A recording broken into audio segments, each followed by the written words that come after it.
This season on Healing Quest, we've been focusing a lot on nutrition and especially some of the things our experts say we all need to have more of in our diet. These are things like healthy fats and bone broth, foods like the right kind of milk, bacon, eggs, and beef. But today we're going to hear about something our experts say most of us should eliminate 98% of from our diet. And as we've discovered, that may not be so easy.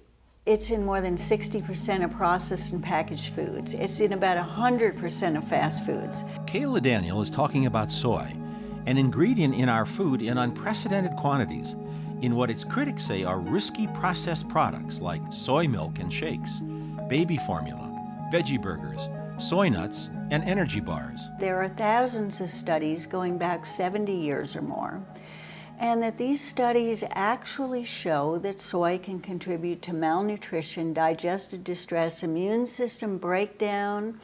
It can contribute to attention deficit disorders. Of course, soy is among the top 8 allergens and soon to be in the top 4.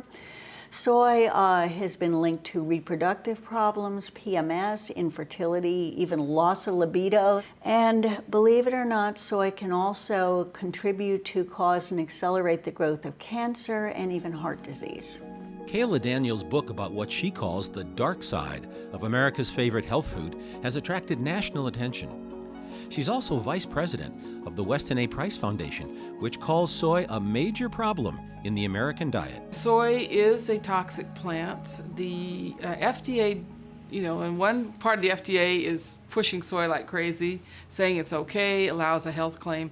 But the FDA also maintains a toxic plant database, and there's over 250 entries for soy in the toxic plant database. Dr. Nicholas Gonzalez is an author and an expert in nutritional therapy. I think soy is a poison. It's a metabolic poison. It's a physiological poison for a number of very well documented reasons. First, soy has very powerful anti-thyroid nutrients in it that completely knock out thyroid function. This is a disaster, particularly for the young people that are growing up on soy milk and soy burgers because their parents are trying to do something healthy for their kids. Exactly the worst thing they should do. During our growth spurt, 10, 12 years old, you need your thyroid working properly or it can affect every system in your body forever. Thyroid hormone is absolutely necessary for normal brain development. Secondly, soy blocks trypsin, which is the main pancreatic enzyme. Trypsin is necessary for normal digestion, which is a problem. And a lot of the patients we see that have been on large amounts of soy always complain of digestive problems, gas, bloating, and digestion. And I point out to them, well, you're eating an enzyme blocker and you need pancreatic enzymes to digest food. The third problem with soy, which is why it's often lauded as an anti-cancer substance, is it has these phytoestrogens like genistein and daidzein that mimic estrogen. The soy phytoestrogens do two things. First, they create infertility in the female species, and they turn the male animals, be it bulls or deer or gazelles or us, into boys and into girls. Those phytoestrogens are feminizing, and they block sperm production, they block testicular function, they lower testosterone levels. I've had patients in my practice that bring their children in that they were raising on soy. The young men have breasts. In fact, Dr. Gonzalez and other experts say it's critically important that soy not be part of any formula being given to an infant. Kayla Daniel showed Judy a kit that's been developed to help parents make baby formula without any soy in it. This is great that this is available for moms. How can they go about getting this? The easiest way is to go online. The Israeli Health Ministry, the French Food Agency, and the German Institute of Risk Assessment have all come out with clear warnings that babies should not receive soy formula except as a last resort. And their reasons for that are that soy contains phytoestrogens, which are plant estrogens. And they're not true estrogens, but they create endocrine disruption, hormonal havoc. And that can be a problem for any of us of any age, but it's particularly a problem for a baby whose reproductive system and brain and body is in the process of developing and growing up. But as Kayla noted, soy can be a problem at any age, especially for women. So you particularly see that with usually very intelligent, middle-aged women particularly, and they're thinking soy is going to help them go through menopause in a way that's pain-free and healthy and smooth.